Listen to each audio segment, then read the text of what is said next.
네, 성경 곳곳에 우리가 성도가 해야 될 마땅한 바가 무엇인가, 어떻게 살아야 하는가에 대한 하나님의 명령들이 우리에게 수없이 많이 있습니다. 우리가 아까 이제 예배 시간에 함께 봉독한 십계명이 대표적이죠.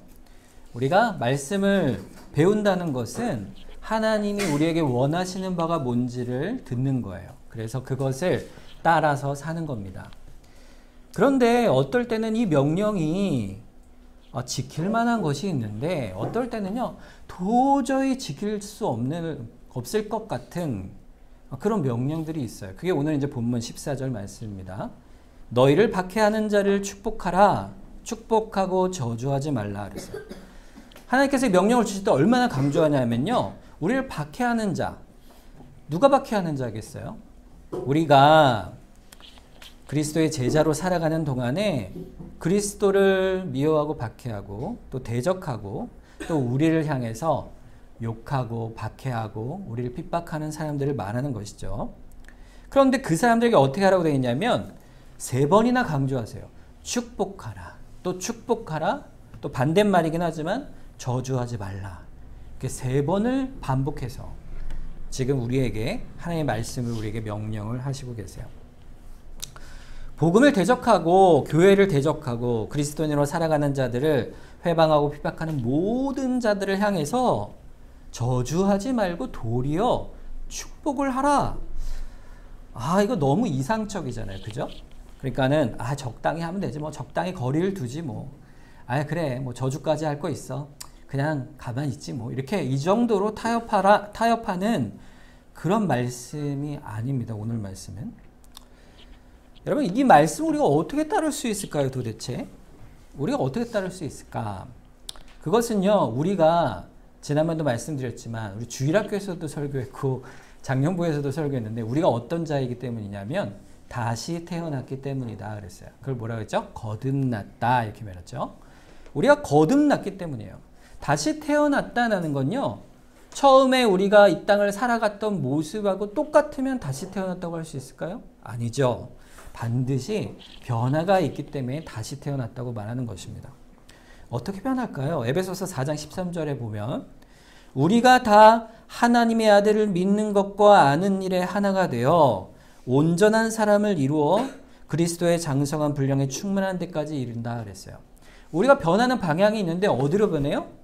그리스도의 모양으로 변해가는 거예요. 근데 장성하다는 건요, 키가 크다는 얘기예요. 그 표현 자체가 우리가 자라간다는 얘기죠. 어른이 된다는 거. 그런데 그걸 뭐라고 표현했냐면 온전한 사람이라고 했어요. 우리가 온전한 사람으로 되어가는 거예요. 자라가는 거예요. 자, 그것이 뭐냐면 이어서 15절에 보면 이렇게 돼 있어요. 오직 사랑 안에서 참된 것을 하여 범사에 그에게까지 자랄지라 그랬어요. 그는 머리니 곧 그리스도라. 원칙이 있는데 어떤 원칙을 따라 살아가냐면 예수님을 따라 자라가는데 예수님의 뭘 닮아갈까요? 그분의 사랑을 닮아가는 겁니다. 그래서 참된 것이라고 되어 있지만 원래 의미는 참된 생활을 한다 그런 뜻이에요. 우리가 살아가는 동안에 우리가 어떻게 그렇게 참된 생활, 예수님을 살아가는 그 사랑으로 살아갈 수 있을까?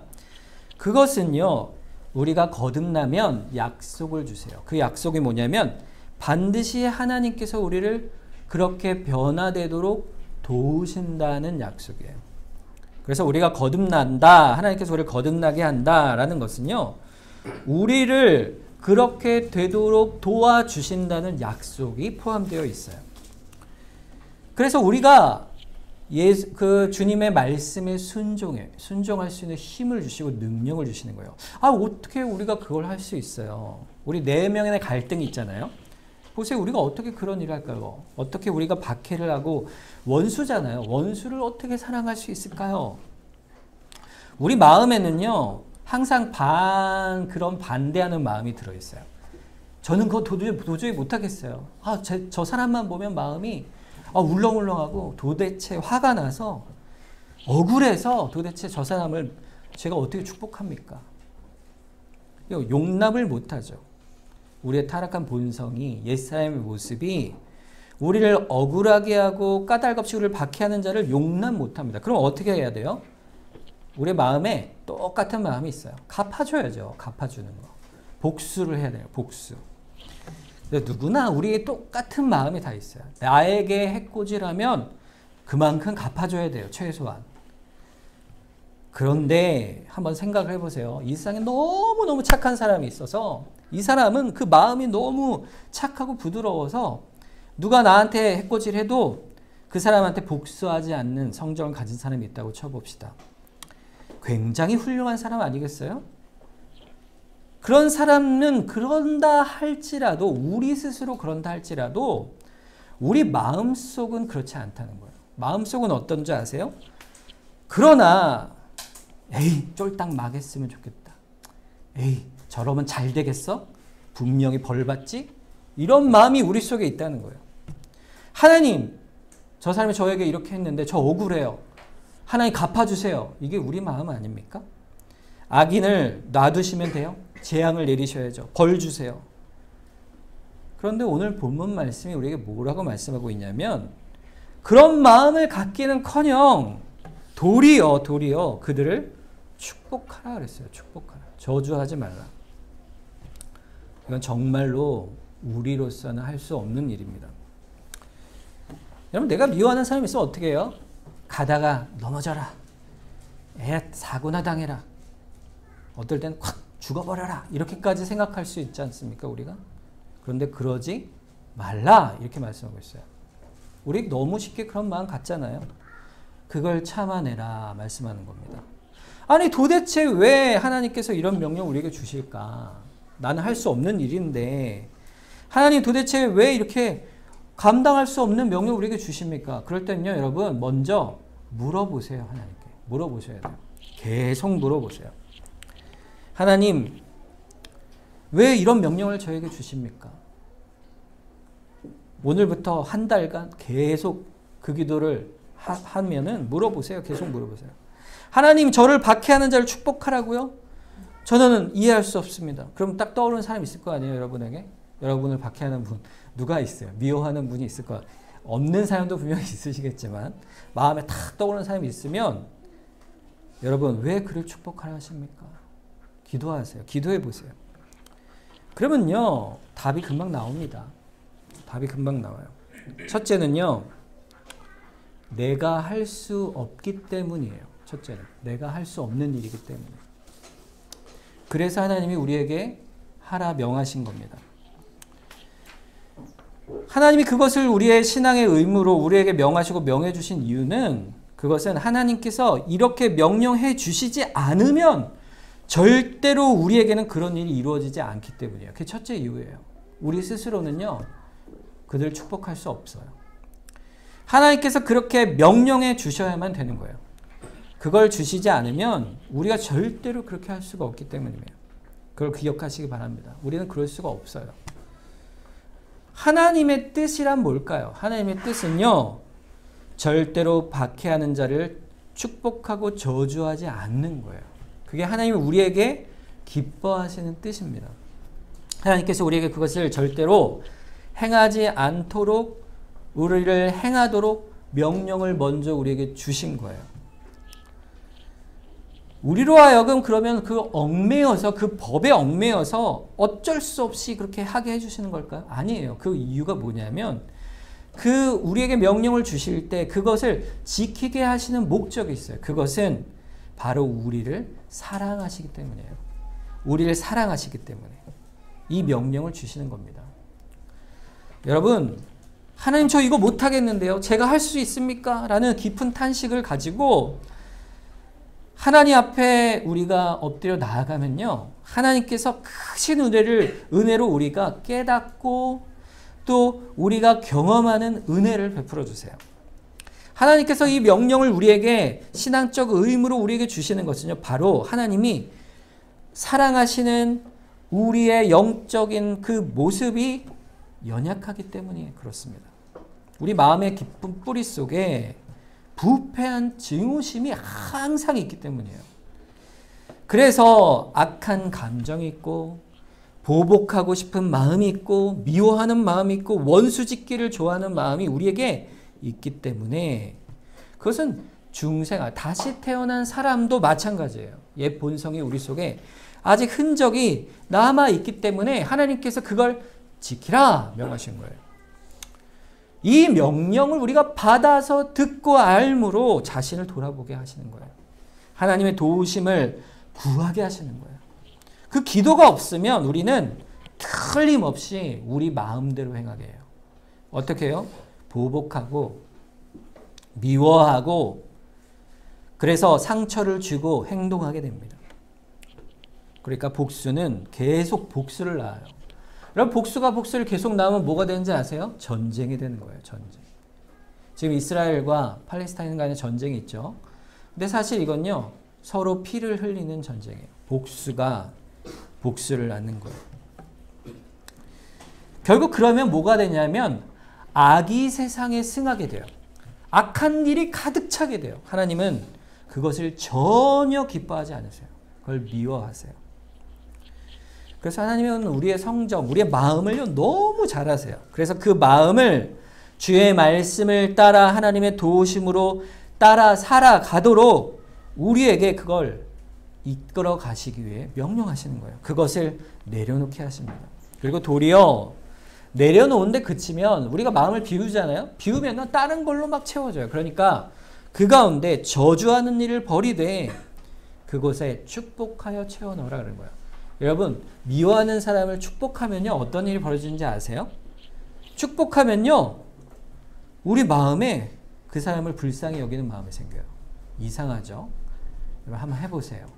저주하지 않고 나 그냥 잊어버릴래. 이게 아니고 그 마음을 채우는 거예요. 그러면 이것이 내가 하나님의 뜻이니 내가 넉넉히 너를 감당하게 하겠다는 하나님의 약속이 이루어지는 거예요. 우리 마음에. 어떻게 해요? 우리 마음에 하나님이 주시는 은혜로 채워주세요. 미움이 사라지는 거예요. 사라져요. 축복이 기쁨이 돼요. 그렇게 변화되어 가게 하시는 것이 거듭난 자를 향한 하나님의 뜻이에요. 그럼 어떻게 우리가 축복할까요? 사람들을? 미워하는 사람을 어떻게 축복할까요? 그건 아주 단순합니다. 기도하는 거예요. 하나님께 기도하는 거예요. 누구를? 그들을 위해 기도하는 겁니다. 그들을 위해 기도할 때 하나님 저 왼수를 가다 팍 넘어져서 코가 깨지게 해주십시오. 이렇게 기도하란 말일까요? 아니죠. 아니에요. 반대죠. 주님의 선한 뜻을 따라 명령을 따라 하나님 제가 기도합니다. 주님. 하나님 저 박해하는 누구누구를 축복하라 하셨으니 제가 저를 기도합니다. 저 사람이 하나님 앞에 돌아올 수 있도록 기도합니다. 저들이 자신이 하는 일이 무엇인지를 깨달을 수 있기를 하나님 구합니다. 저들의 영혼이 잘 되길 구합니다. 이렇게 기도하라는 거예요. 그리고 그들 직접 대할 때요. 악한 말로 대받지 않는 겁니다. 도리어 저들이 잘 되면요. 그것을 축복해주고 어려운 일을 당하면 그 어려움이 잘 해결될 수 있도록 돕고 기도하는 거예요. 그렇게 기도하는 것이 저주하지 않고 축복하는 거예요. 이것은요, 무엇과 똑같냐면요, 우리가 사랑하는 사람을 대할 때는 똑같아요. 우리 사랑하는 성도들을 향해서 우리가 기도하잖아요. 그들 위해서. 그들을 위해 기도하는 것과 차이가 없이 기도하는 것입니다. 그게 저주하지 않고 축복하는 거예요. 그러니까 내가 사랑하는 사람을 위해 기도하는 것과 나를 박해하는 사람을 위해 기도하는 것이 실제로 차이가 없는 것. 그것이 이 말씀에 대한 순종의 모양이에요. 이런 일은요, 사실 아까도 얘기했지만 절대로 우리 스스로는 이룰 수 없습니다. 우리의 이성을 따라서 행하면요, 절대 이룰 수 없어요. 판단해 보세요. 그런 일이 가능한가? 안 되죠. 우리 감정에 기초해 보세요. 억울하잖아요. 우리 경험을 기초하고 우리의 놓인 이 유익성, 이게 유익한가 아니냐를 따져보세요. 결코 이 명령은 행할 수 없습니다. 그럼 어떻게 이 명령을 순종할 수 있을까? 그 기준은 하나예요. 오직 예수 그리스도 때문이에요. 예수 그리스도. 우리가 오늘 이제 말씀이 끝나면 이따 성찬식을 하는데, 우리 성찬식을 하는 의미가 도대체 뭘까요? 성찬식은 주의 몸과 피를 우리가 먹는 의미예요. 먹는다. 그러면 그 의미가 뭘까요? 우리가 주님과 한 몸이 된다는 뜻이에요. 하나가 된다는 뜻이에요. 우리가 주님과 하나가 되겠습니다 하는 그 영적인 은혜를 받는 건데, 그러면 거기서 끝나느냐, 예식만 하고 끝나느냐, 그게 아니에요. 이거 뭘 결단하는 걸까요? 제가 주님의 뜻대로 살겠습니다. 주님과 같아지겠습니다. 이런 결단이 성찬의 고백이에요. 우리가 성찬할 때 그 고백으로 나아가는 거예요. 우리가 예수님처럼 살아간다는 건요, 참 놀라운 일이에요. 우리가 할 수 없는 일이에요. 우리의 논리와 모든 경험과 정서, 이거는 나는 안 되는데 그냥 맞받아치고 우리가 그래야 사는데, 여러분 만만하게 보잖아요, 세상이. 우리가 그냥 가만히 있으면은요, 가만히로 보는 거죠. 그냥 가만히 있으면 그냥 얕잡아 봐서 자기들이 승리한 줄 압니다. 그런데 그렇지 않아요. 하나님이 이 모든 것을 다 알고 계세요. 알고 계셔서 우리 안에, 그리스도 안에 살아가라, 이렇게 명령하시는 거예요. 우리의 논리와 이성을 거스르는 일이고 우리의 정서와 경험과 판단을 다 거스르는 일임에도 불구하고 그리스도께서 하신 것처럼 행하라는 거예요. 예수님이 어떻게 행하셨습니까? 예수님 십자가에 달리실 때 이렇게 말씀하셨어요. 누가복음 23장 34절에 이에 예수께서 이르시되 아버지 저들을 사하여 주시옵소서 자기들이 하는 것을 알지 못함이니이다 하시더라 그랬어요. 예수님이 십자가에 달려 죽으실 때 예수님을 십자가에 못 박은 자들 향해서 뭐라 그랬어요? 저들을 저주하지 않고 축복하여 주십니다. 여러분, 하나님이 이 기도를 들으셨을까요? 들으시죠. 그들 가운데 예수님의 죽으심의 현장을 보고서 양심의 깊은 탄식을 느껴 복음을 듣고 변화되어 주에게 죄사함 받은 은혜를 받은 사람이 분명 있었어요. 그리고 반대로 주님의 기도에도 불구하고 그 마음이 너무 완악해서 죄 가운데 머물러 있었던 그들은 결국 그 공의의 심판을 끝내 받게 되는 자들도 있는 거예요. 기도의 결과는 우리가 축복하여 저주하지 않고 기도한다 할지라도 그 결과는 하나님께 맡기세요. 하나님께서 하시는 일이죠. 그러나 우리는 기도하는 거예요. 예수님처럼. 한편 우리는 어때요? 마음속에 축복을 못하겠어요. 왜냐하면 저 사람의 영혼을 구원해 주십시오. 그런데 진짜로 저 사람 구원되면 어떡하지? 그러면 안 되는데, 이런 마음이 들 수가 있는 거예요. 우리 마음에. 그런데 그러지 말라는 겁니다.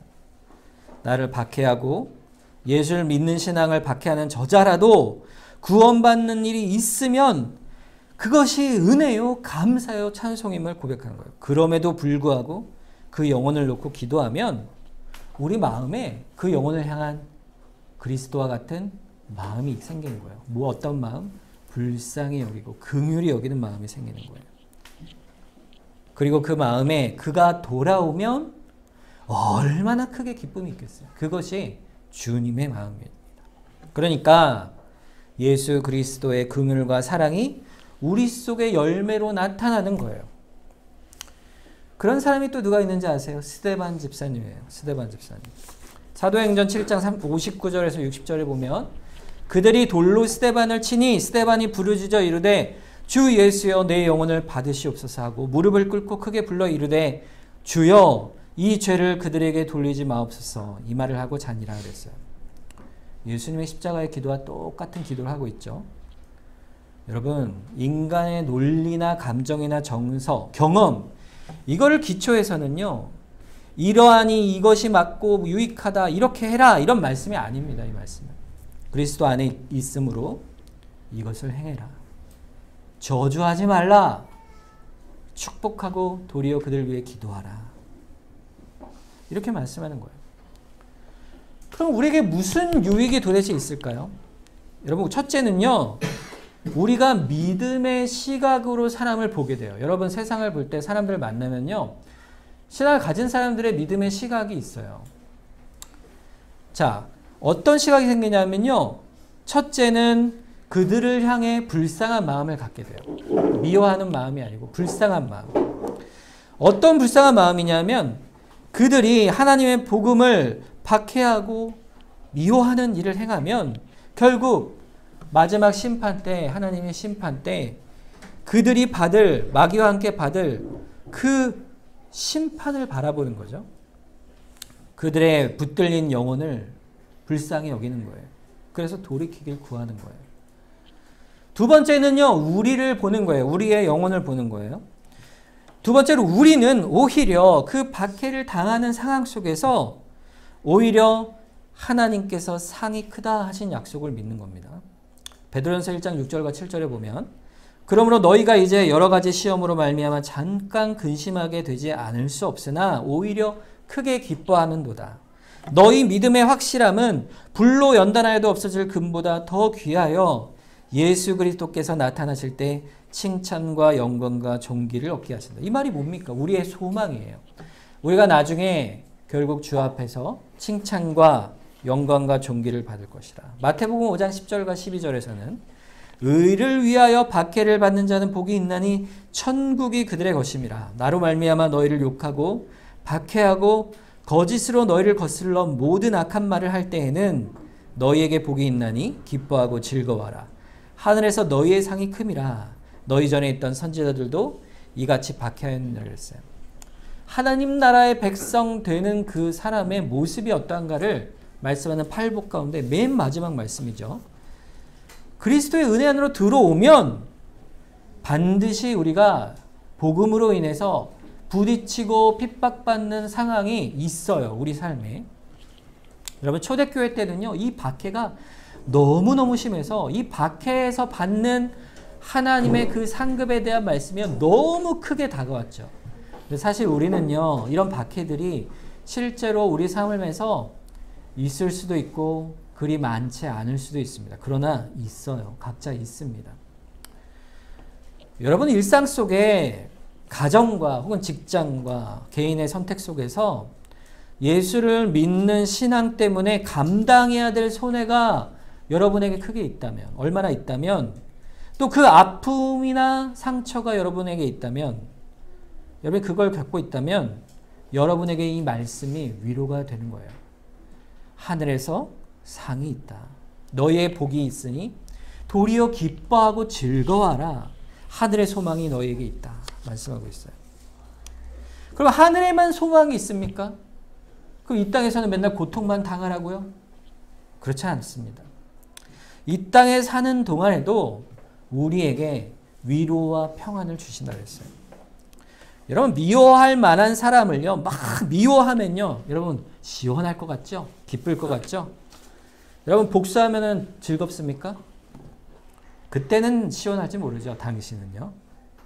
그런데요 아무리 복음으로 원수가 된 자를 우리가 그와 대적하여 싸운다 할지라도 우리 마음은요 사실 점점 상처를 입는 거예요. 그 죄의 복수로 인하여 우리 마음이요 황폐해져 갑니다.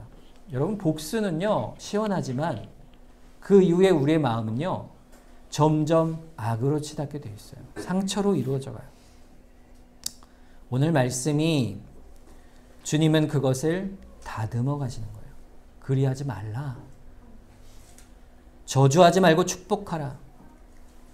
저들이 알지 못하오니 저들이 비참한 처지를 스스로 알지 못하니 불쌍히 여겨 깨닫게 하여 주시옵소서. 그러면 우리 마음에요 상처가 아니고 뭐가 생기냐면 기쁨과 감사가 생기는 거예요.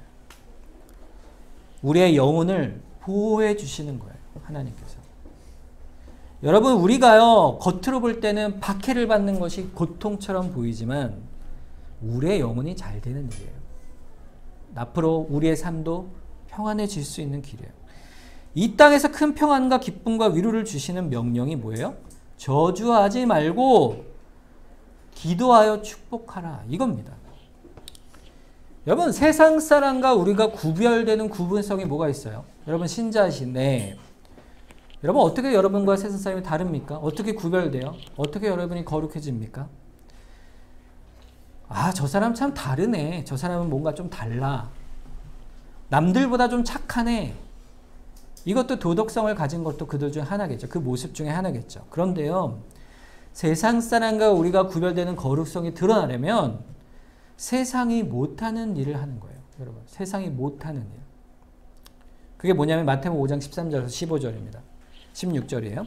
너희는 세상의 소금이니 소금이 만일 그 맛을 잃으면 무엇으로 짜게 하리요. 후에는 아무 쓸데없어 다만 밖에 버려져 사람에게 밟힐 뿐이니라.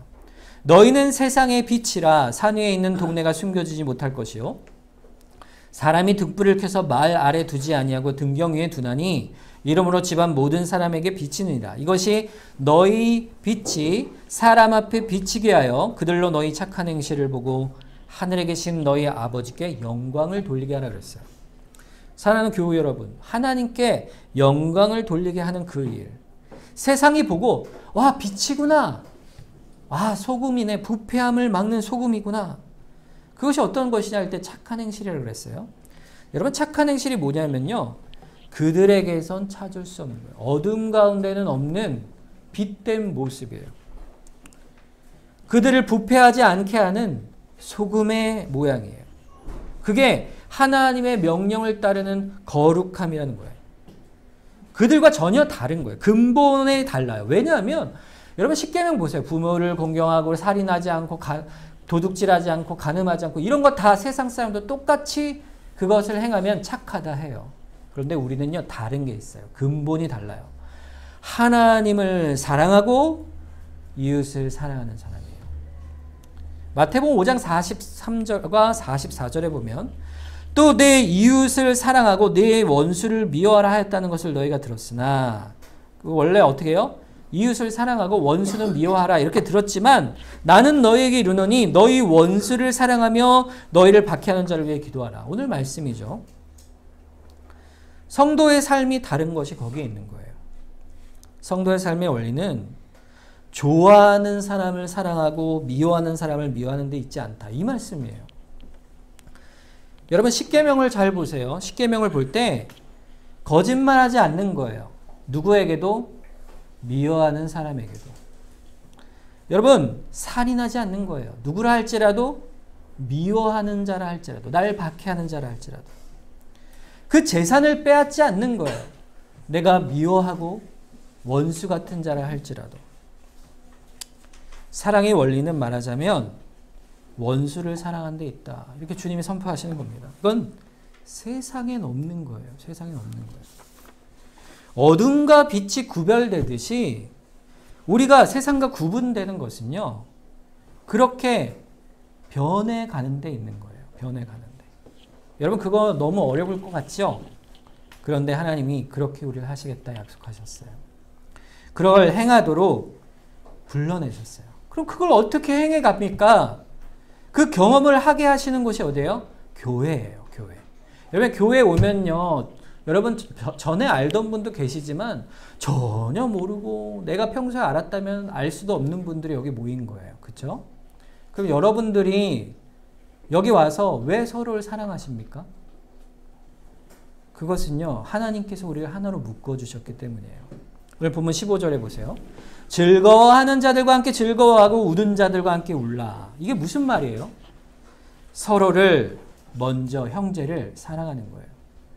서로 아파하고 함께 기뻐하고 그리하라 이 말하는 거예요. 이것도 사실 우리가 자연스럽지 않습니다. 여러분 사촌이 땅을 사면 뭐 한다 그래요?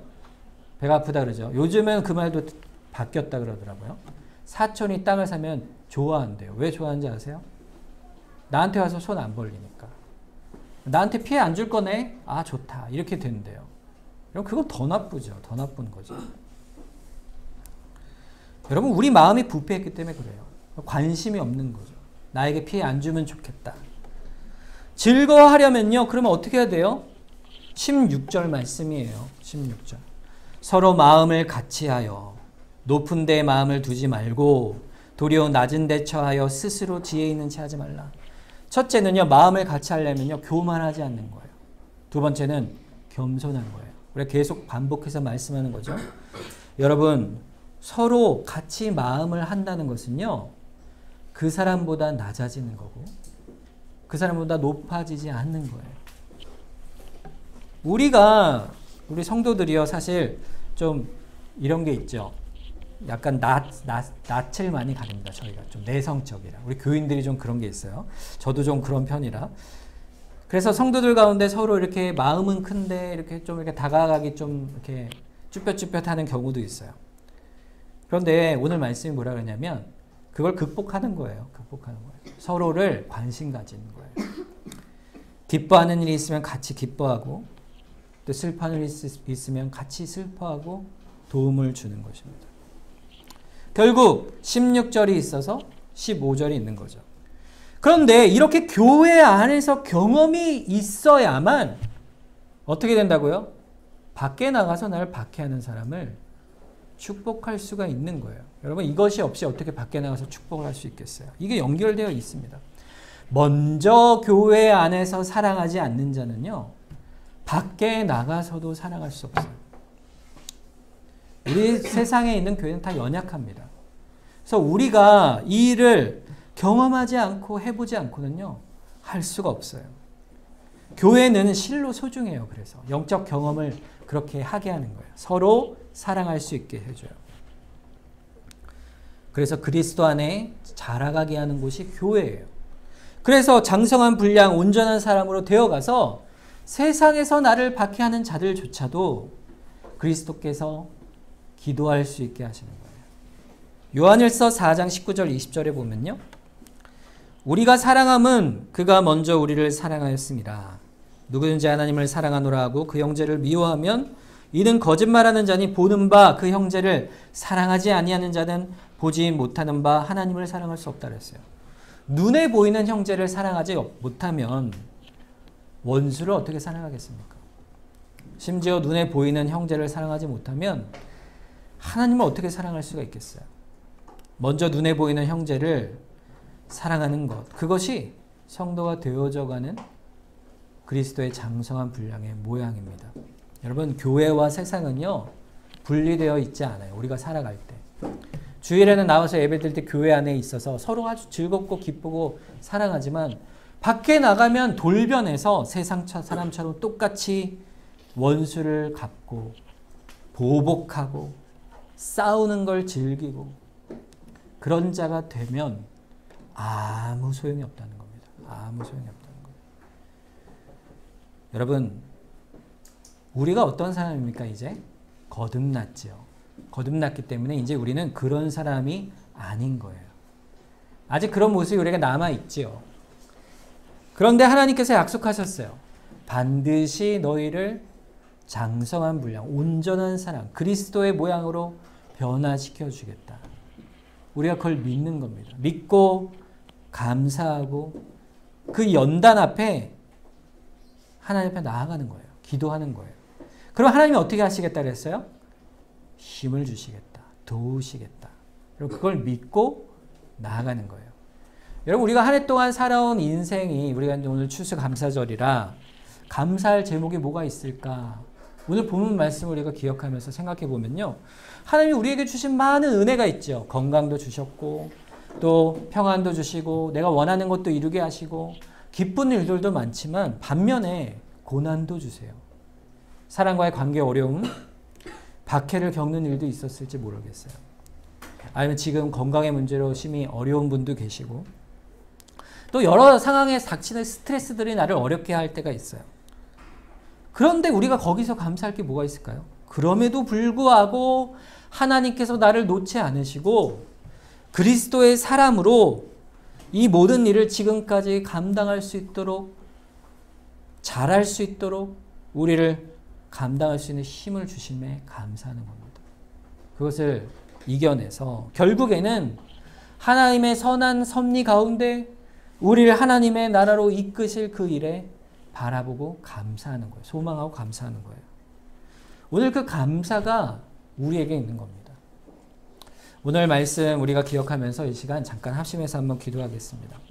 하나님, 우리의 인생이 감사할 일이 참 많지만 무엇보다 우리가 감사한 것은 우리가 그리스도를 닮아가게 하심에 있음을 고백하면서 우리가 박해하는 자를 축복하고 또 저주하지 않는 그런 일들을 행할 수 있는 장성한 분량에 이룰 수 있도록 우리를 이끌어 주시옵소서. 우리 한번 이 시간 합심해서 한번 기도하도록 하겠습니다.